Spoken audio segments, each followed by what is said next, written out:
482. It seems like there are only 3 digits in the barcode, but in reality, it's much more interesting. Because when we buy products made in Ukraine, everyone benefits. 482, made in Ukraine. Today we'll find out what the new bread culture is all about. I would generally forbid eating croissants the second day. How to make a delicious croissant. We make 16 layers. Indeed. Does this affect the taste? Of course. National Cashback, manufacturer's view. We can produce 90,000 pieces. Croissants, we only do 30 there now. And in general, why should we buy Ukrainian products? We have competitors, foreign ones, Belgian croissants and French ones. After all, when we buy our own products, almost 40% of the cost returns to the state. And it gives more opportunities to support our cities.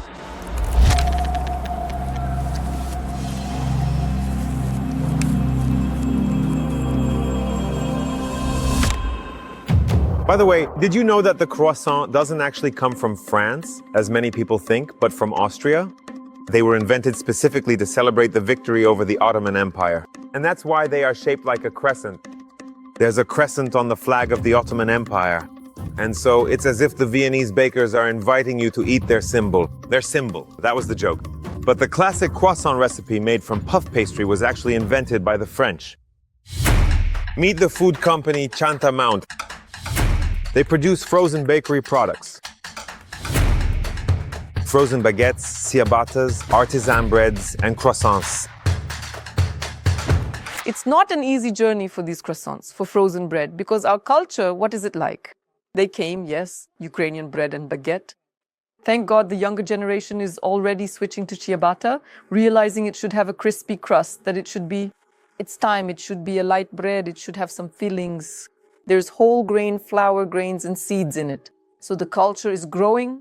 And that's why when the owner decided that such a factory was needed in Ukraine, he was probably thinking not 50 but 100 years ahead, realizing that this is the future. Next, you are at the checkpoint. Disinfect your hands. So you need to both wash and disinfect your hands. Both wash and... Disinfect so we can be sure that we haven't brought anything in from outside. Aha! So it won't let you through until you disinfect your hands. It's really nice here. Everyone is dressed in white. Why is that? For us, it's very important in a food production facility that people look neat and clean in white clothing. You see, everything is visible right away.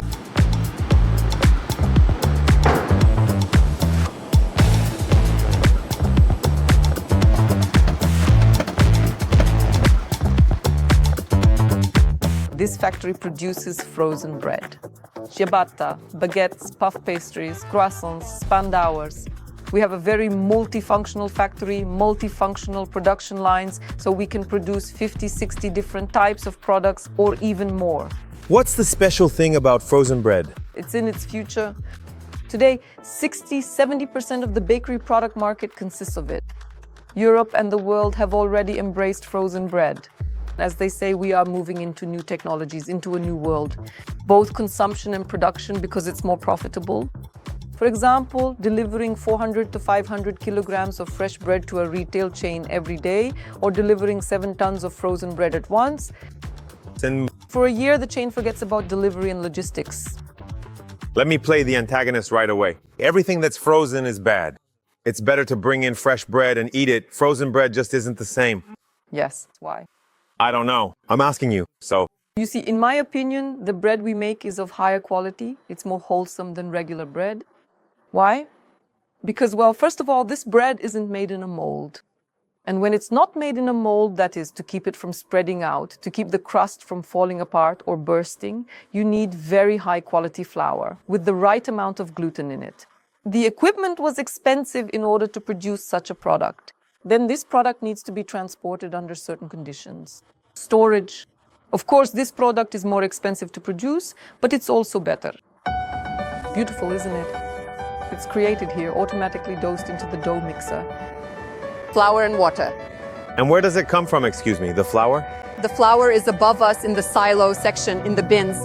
High quality flour of the highest grade is used along with butter, salt, sugar, dry gluten, and yeast. Is the flour Ukrainian? The flour is Ukrainian. Everything is Ukrainian except for the butter.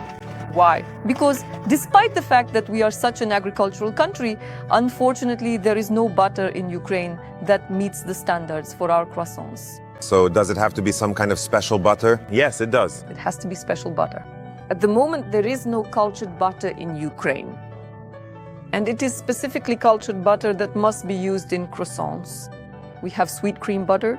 The technology for making this butter depends greatly on the seasonality of cow grazing. If cows graze on grass in the summer, the milk is less fatty, and that's one type of butter. But when they are fed with concentrates in the winter, the milk has a different fat content. It's fattier milk. And so this winter milk that's used for making butter, that's what works for us. But today, with all these technologies and know-how, I think it's already possible to come up with something in Ukraine and make it for Ukrainian producers. Croissants, so that we don't have to import them from Spain or the Netherlands and overpay. And our producer, the Ukrainian butter factory, would have a stable buyer for its butter.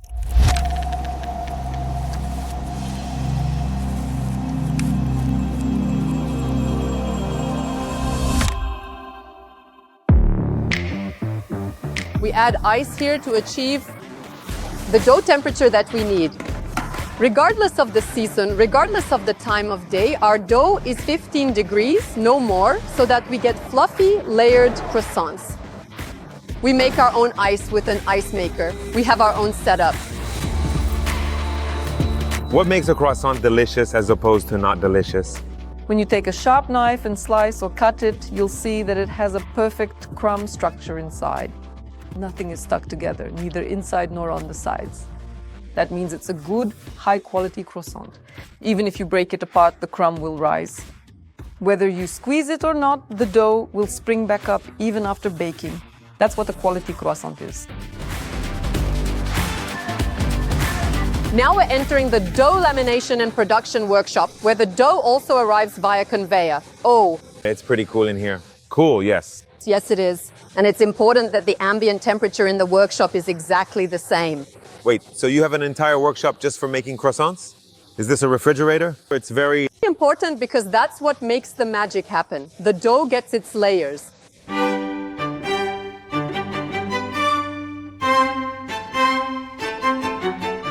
The dough moves along the conveyor into a hopper, which feeds the dough onto the line you see through this grooved roller. The sheet of dough is rolled out to this thickness, and then the fat component, either butter or margarine for layering, is added on top. And I know that for a real croissant, you have to add and fold in the butter at least 7 times. Yes? You are absolutely right.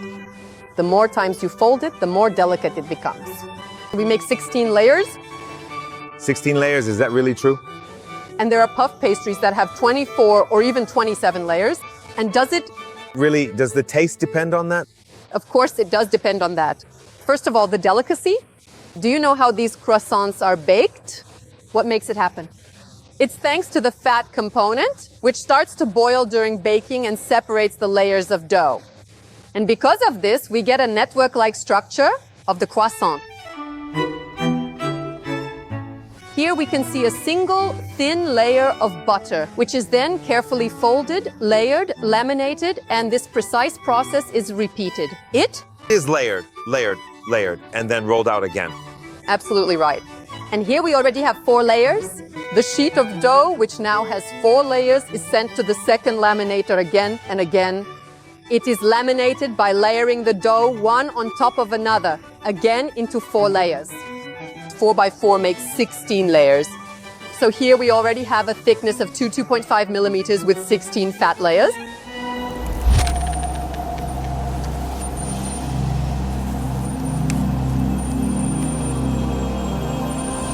I also want to emphasize the strategic importance and value of bread. Right now, under these circumstances, our guys are fighting. They need to eat every day. They need bread, meat, and butter. A complete ration. That's right, yes. And I would really like for this bread of ours, which can either be defrosted or simply reheated and eaten right away, for this bread to reach our soldiers. It will be distributed in the quantity needed. Today, you need to give out 10 baguettes for 10 people, you give them out. Tomorrow, you need 50, you give out 50. And you don't have to deliver fresh bread every day. That's where its value lies. it doesn't spoil, it doesn't lose its properties, because shock freezing ensures that all the beneficial nutrients are preserved and it doesn't go bad. So the preservative here is shock freezing.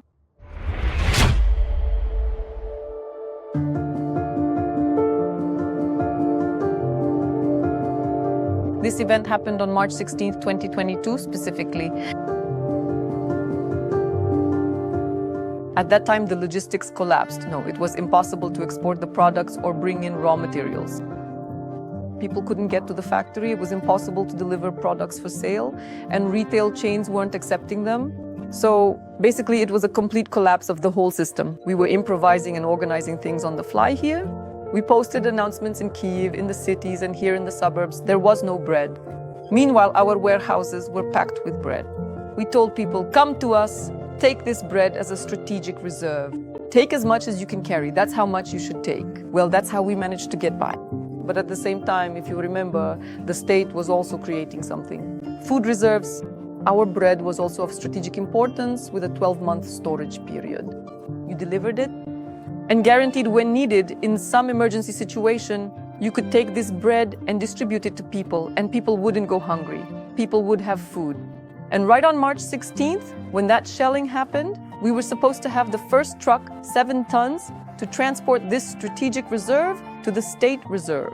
We lost 90 tons of bread in the warehouse to fire. It's still burning.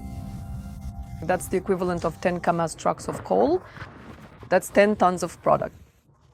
Bread burns very well, like peat probably.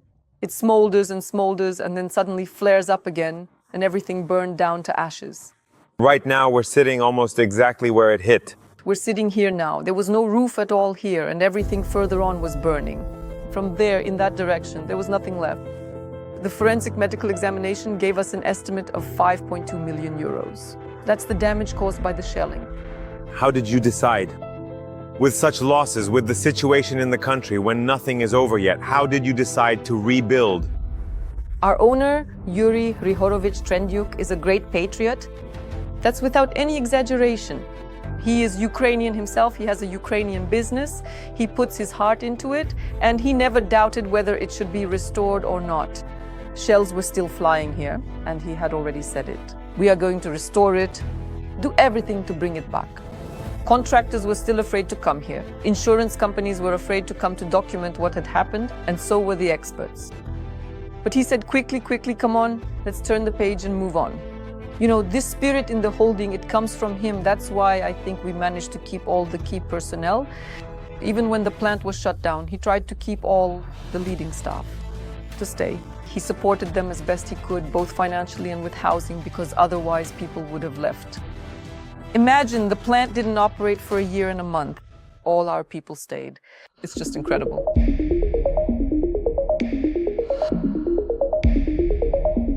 Next, the dough is cut depending on the type. Specifically for croissants, it's cut into 3 strips. The filling is portioned out using a filling dispenser.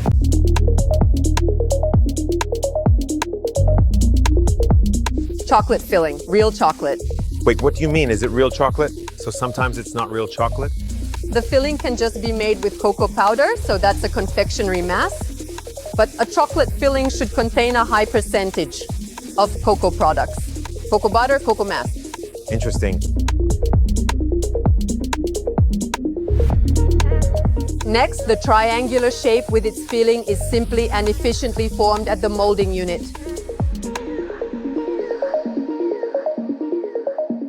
Here's a not-so-modest question. For example, the croissant production line. It's fully automated, modern, well, that's how it seems to me. Maybe I don't know much about it, but it looks cool, modern, and impressive. How much does it cost? Well, around 4 million euros. How long does it take, even approximately, to pay itself off? It hasn't paid off yet. It hasn't paid off yet, right? And still, the owner decides to invest money to rebuild? Well, you see, the war set us back. It's not an easy business. In general, the bread business is a low-margin business. And this kind of bread, you have to promote it, explain why someone should pay extra for this bread. The cost price of frozen bread is 2 to 2.5 times higher than regular bread. For some reason, right now, we're undercutting prices because we want people to see our product, try it, accept it, and start buying it. So now is a very good time to go and buy quality and affordable products. Honestly, I would ban eating a croissant on the second day. Why? Well, that's the kind of culture we should have. A croissant is baked, and it should be eaten within, say, 2 to 3 hours. It's a fatty dough. There's 25% fat in it. And how can you eat hard congealed fat? You should either go out, buy a fresh, warm croissant and eat it right there, or keep some in your freezer. Frozen croissants, you take them out, defrost them for 30-40 minutes, put them in the oven, and bake them in 20 minutes. You can also put them in the fridge the night before. They defrost evenly by morning. In the morning, you put them in the oven, bake some meat or fish or cheese, different fillings. That's it. Everyone is happy now. By the way, in 2012, the croissant was added to the list of products with a protected geographical status by law, just like champagne or cognac. So, since 2012, you can only taste a croissant in France. Everything else is a fake. Well, that's what the French think. Our Ukrainian croissants, your Ukrainian croissants, can they compete with the French or Austrian ones? Absolutely. In August 2023, there was a meeting of ambassadors here as part of the peace formula. The government held this event at our factory. We made our croissants for the ambassadors, baked them there along with sandwiches, and just plain ones, always with butter. And there was a phrase that was said, "We have accepted your croissants into the European Union." After 140 minutes of proofing, the products moved to the decorating section. Wow, in just 2 hours, they've grown this much. In 140 minutes, they increase in size like this. They're almost ready for baking, but we decorate them, sprinkle them with chocolate chips because we have a chocolate filling, and then freeze them in the freezer at minus 36 degrees. at minus 36. So it was cold for us here. This isn't cold. This isn't Cold. Now it's going to be cold. So, without losing any nutritional value, bread or croissants are frozen at a temperature of minus 35 to 40 degrees. And then they can be stored further for 12 months. So we make the product, deliver it, I don't know, even to the North Pole. After half a year, after 10 months, you start to defrost it, or you just defrost it and eat a baguette or ciabatta, or you heat it up in the microwave or put it in the oven to bake this product. This product fills the whole room with its aroma, all its nutritional properties are preserved, and it's fresh, delicious, fragrant bread. So it depends on how conscious and cultured people will be. When consuming, they will only eat ciabatta and baguettes, because it will be made from whole grain. Flour with the addition of seeds, grains, the topping will be only natural from natural seeds. It's all culture. You have to come to terms with it. Friends, just imagine for a moment, this is absolutely everything. This is truly all there is, and that's completely it. Dima, please show me what you have. That's all. One oven. Come here.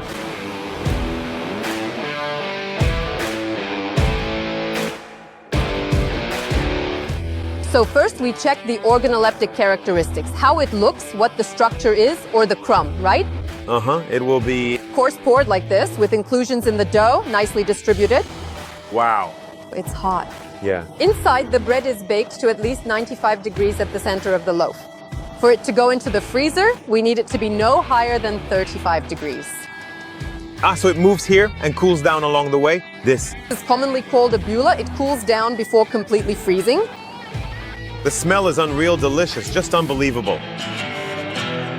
I want to talk about the Made in Ukraine program. Is this cashback a good thing? Will it work for the country? Yes, it will work. Well, first of all, for people who will understand that with every product from a Ukrainian manufacturer, they will get 10%. Well, that's cool, right? Because after all, we are all a bit mercantile, no matter how you look at it. I mean, I know that in a month I can earn an extra 3,000 hryvnias just from cashback. Well, it's not like that kind of money is just lying around on the street, right? And if it's a family, say 2-3 people, that's already 9,000 hryvnias. You can spend that on utilities, healthcare services, sports, or donations. On charitable contributions, in other words, there are so many different ways you can use that money. So, of course, if a person knows that by picking a product off the shelf, they'll immediately get 10% back, then when they come to the store, they'll start looking for Ukrainian-made products right away. So it's beneficial for the buyer. For me, as the director of the factory, the bakery, it's also advantageous. And even more so with croissants. Bread, mostly we have Ukrainian-made products, including ciabatta and baguettes. Those are all ours. But when it comes to croissants, we have foreign competitors. There are Belgian croissants, French ones, and Lithuanian as well. So if my croissant is on the shelf and the croissant from my business partners is also there, of course, people will walk around and choose the Ukrainian producer. That's why, in this regard, we are definitely interested, because this production line is powerful, very expensive, and currently it's only running at a third of its capacity.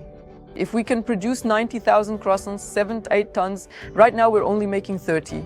We're making only 30,000 pieces a day.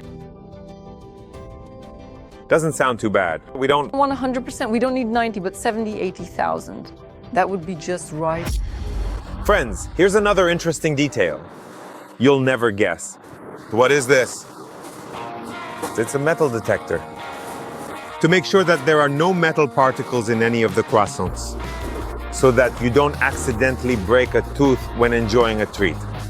And the coolest thing is that this was made in Ukraine. Slavutich, 23. Made in Ukraine. Cool. Today, our croissants can be bought in Silpo, in Fori, in Ocean, in Epicenter.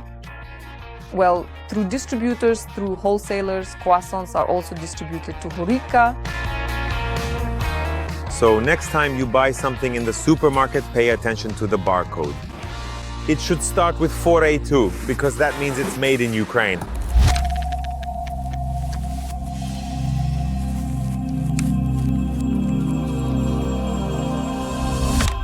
Tell me, please, what is the strength of Ukraine? It's in the people. Only in the people. If there are no people, there will be no rice. You can see what's happening right now. There are shootings, the siren is going off. But I have sourdough. That's why we don't have this attitude of stopping today. Because we only have enough reserves for half a year. No, if we don't make it today, we won't have anything to ship tomorrow. So all we can do is work and keep working. So the true value of Ukraine is in its people. Yes, that's true. The strength of Ukraine is in its people. In people who honestly and diligently do their important work.